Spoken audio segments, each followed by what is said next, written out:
Hello, hello, hello. Welcome to another episode of the GSMC Wrestling Laureate Podcast brought to you by the GSMC Sports Network. I'm your host, Eric Rodriguez, here every Monday through Friday. Once when, we don't have technical difficulties.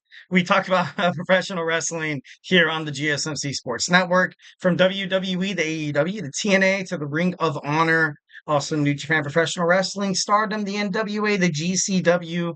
If it makes major news headlines, in terms of professional wrestling, we talk about it here on this show.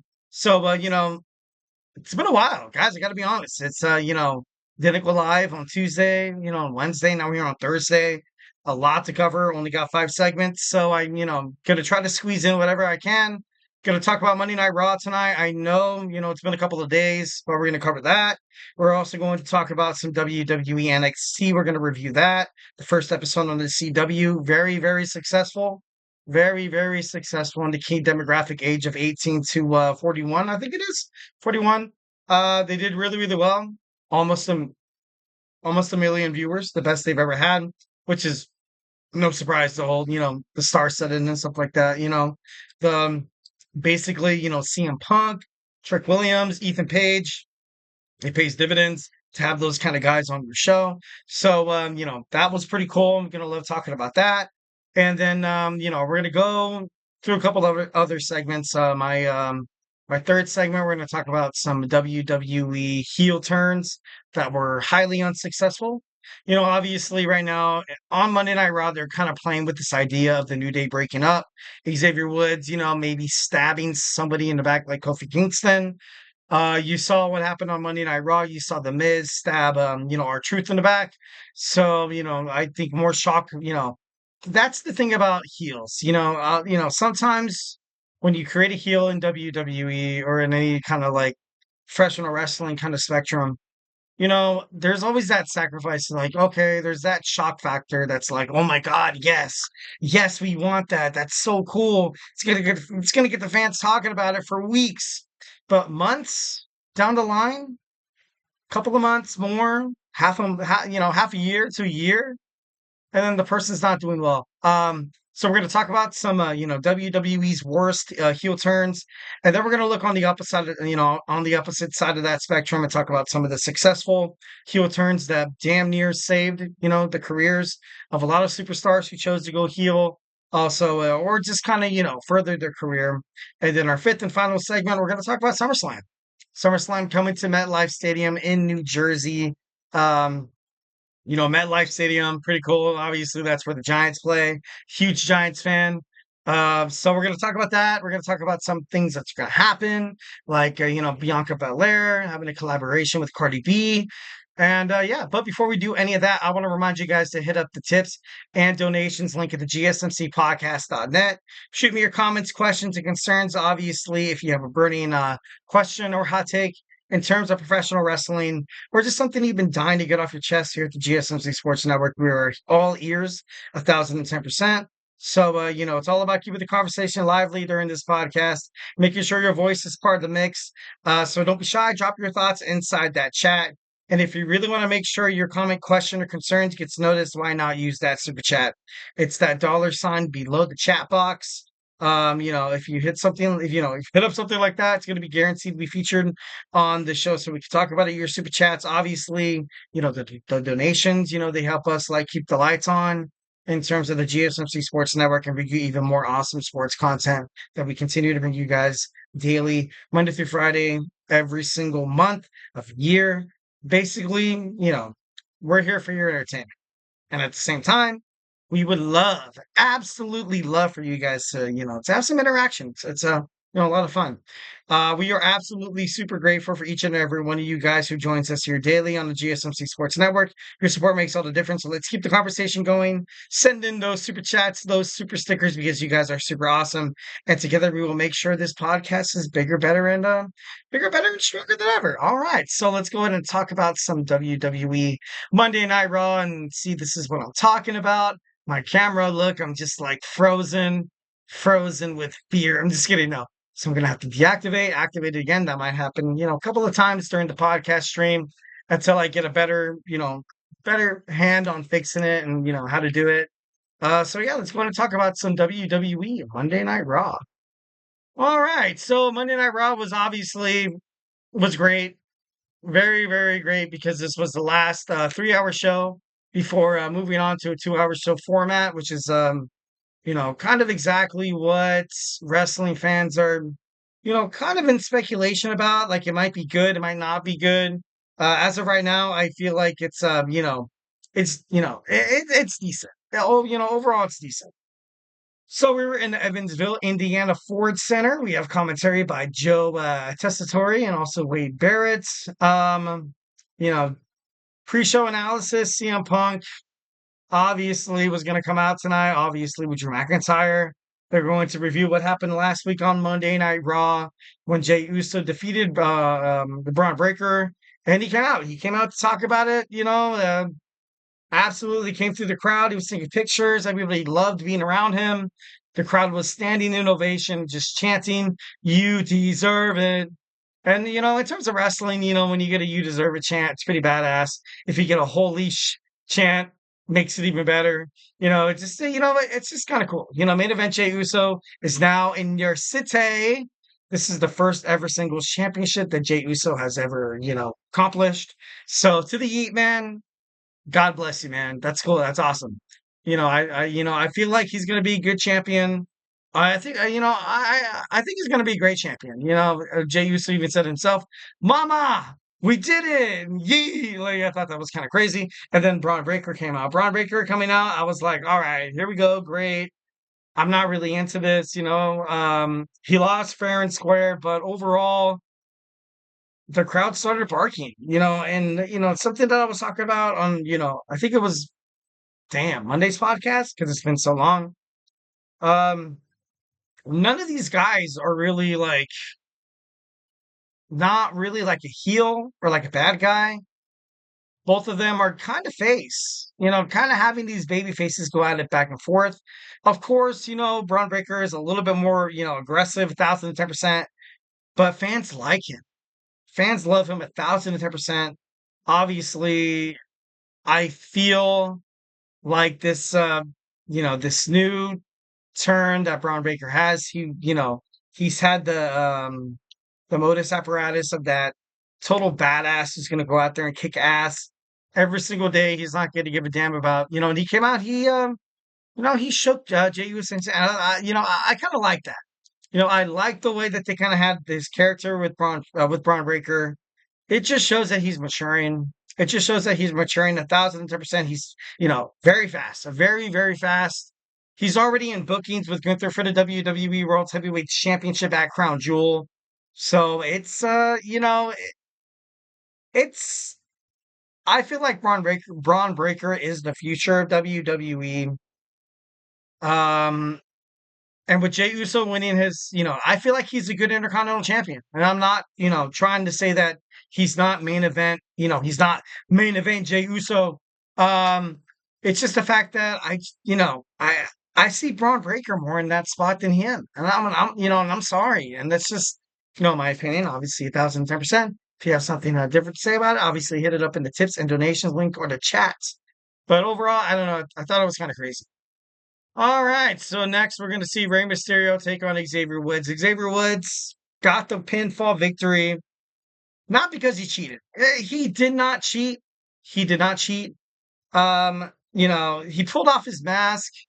Nothing really to go about that. There's nothing you could do. But the ultimate opportunist person would do the same thing that Xavier Woods did. He got the roll up, got the 1, 2, 3, got back into victory column, which was desperate. I feel like the New Day right now is they're kind of losers and it kind of sucks because they're a great tag team overall. But right now, just to get any kind of way out of that losers column, you got to do anything you can. Like I'm sorry, like the losers are gonna win. Nice guys finish last. If you go by the victory and if you go by your babyface, perspective, Xavier Woods doesn't win that match. He doesn't. He just doesn't. But now that he actually tapped into his like, you know what? Everybody else on this roster, the New Day, Bronson Reed, Chad Gable, et cetera, go out there every single night. They're gonna go out there and they're gonna do anything they can. Anything they can to get the victory. Xavier Woods kind of looks at this, kind of looks at Kofi Kingston. He's like, you know what? What's the difference? Why should we be any different? We played it by the books. We played it by the rules for so very long. And look at where we are now. Begging, itching, pleading for Big E to come back. Xavier Woods, as a singles wrestler, not successful. Kofi Kingston, yeah, we had Kofi Mania. Had a little run out about it. It was cool. Big E, he had a little title run as well. Obviously, ended in a little bit more of a tragic fashion. But the best way that these three guys could achieve greatness, could make WWE relevant and vice versa, how they could be relevant in WWE without getting signed off, released, re-signed to another company, is to be in a New Day. Is to kind of stay together. But, obviously a lot more is probably going to come to, kind of come in fruition pretty soon. Xavier Woods, like I said, did get the victory. So, moving on, we had, Kofi Kingston. He caught up with Xavier Woods and asked him, if he was purposely trying to pull Rey's mask off, which obviously he would never do that, but, misunderstandings after misunderstandings, kind of crazy. Next, we got Lyra Valkyria taking on Zoe Stark with the Pure Fusion Collective, Sonya Deville and Shayna Baszler. We all kind of knew what was going to happen. Valkyria, she got hit. She was done. Pure Fusion Collective, once again, comes in, helps Zoe Stark. Although I feel like I think she got that. Well, let me check my notes. Valkyria in the head. Stark quickly followed. Yeah, no, she got the victory. She definitely got the victory 1,010%. But the Pure Fusion Collective started surrounding Valkyria and, started kicking her ass, but then got a chance, and then you saw Kaden Carter came out to kind of help her out, which was kind of cool. Would be interesting to kind of see those three ladies go at it. 1,010%. Next, we're going to see Drew McIntyre and CM Punk come face to face inside Hell in a Cell. Not really much to talk about this, is that, it kind of ended exactly the way it was going to be. A lot of cliffhangers, a lot of, crap talking, a lot of like in your face and you can't beat me and I'm going to be a bigger, better, badder, stronger, eviler devil than you are. And we saw that coming. We all knew that was going to happen. I love both of these superstars. I do. And as a wrestling fan, mostly as a Drew McIntyre and as a CM Punk fan, I was all for CM Punk. I love CM Punk. Then when he came back to WWE, his storylines, his bookings, it's been kind of a little dry. It's kind of a little dry. Not really, if you're an old fan of CM Punk and just being graced by his presence on Monday Night Raw every Monday, I get it. That's cool. Good for you. But for me, being a fan of CM Punk back in like the early 2000s, watching his bookings right now, I gotta be honest, I don't like it. I really don't. I know he's not that age anymore. I know he's, obviously he's older. Not much of a not much of a discrepancy there. But, he comes out pleading and begging and pissed off about his bracelet, about Larry the dog. How could you ever? I can't give treats to my dog the same anymore. I look down at my bracelet and it's not the same. You tarnished the relationship I had with him. You tarnished every single ounce of respect that I looked at when I saw that bracelet with my dog and my wife's name. Like, I get it. That's cool. A lot of people are dog people, which is, and I'm not trying to ruffle any feathers here. I'm not trying to ruffle any feathers here. But people who push dogs in strollers, I gotta be honest, not cool. Not cool. Not great. I don't get it. I hate them when they like talking about, because me, I'm a father, of course, 1,010%. Once again, not saying that I'm better than anybody, not trying to pick fights with anybody. But at the same time, I'm like, you know what? Oh my God, my baby kept me up all night last night. I couldn't sleep a wink. And someone comes up and is like, yeah, my dog was howling all night long. I got fur babies. Like, dude, it's not the same thing. It's not. Like, I know you love your dog, and yeah, dogs could be part of the family. I get it. But at the same time, like, if maybe if the dog made your bracelet, maybe it would have been a little bit more, a little bit more of like a personal, kind of, like a shot Like, or maybe in fact, Drew McIntyre's dog makes a bracelet that says CM Punk sucks. And then CM Punk's dog, Larry, reads it and he's like, oh, hell no, skip the kibble because I'm going straight to the razor. I'm just kidding. No, but overall, like, it's just, I'm done with this story. I'm done. Like, and as like I said, as a wrestling fan, I'm done. As a CM Punk fan, I'm like way over it. Like way over it. I'm done. I don't want to, I don't want to keep seeing this. All right, just kind of wrap this up quickly. We saw the Miz turn against R-Truth, which was, honestly, I feel like that's great. That's better for him. You saw the Judgment Day pick up the victory over the LWO, which was kind of pivotal for them. Rhea Ripley came out and she was stalking Dirty Dom, and then once again, they um Damian Priest is a victim of the Judgment Day. What else? Damage Control seems to be on the rise. It seems like they're going to be the next contenders for the WWE Women's World Heavyweight Championship. Gunther finally accepts Sami Zayn's WWE World Heavyweight Championship challenge, which is what you thought was going to happen. Last man standing match, last monster standing match, slash monster. It was cool. That's with bigger superstars, I don't really expect too much. But overall, I thought it was great. Seth Rollins comes back. What's going to happen with him and his future bookings should be pretty interesting to kind of dive into further down the line. All right, guys. So hey, do not go anywhere. We talked about our WWE Monday Night Raw. Now we're going to talk about some WWE NXT. Once again, like I said, I haven't recorded live since Tuesday, Wednesday, and now we're here on Thursday. We're going to talk about some WWE NXT, the first episode on the CW. So hey, grab your favorite snack, grab your favorite ice cold beverage, maybe a stick of gum, maybe some Sour Patch Kids. Oh, I love Sour Patch Kids. But hey, stay tuned.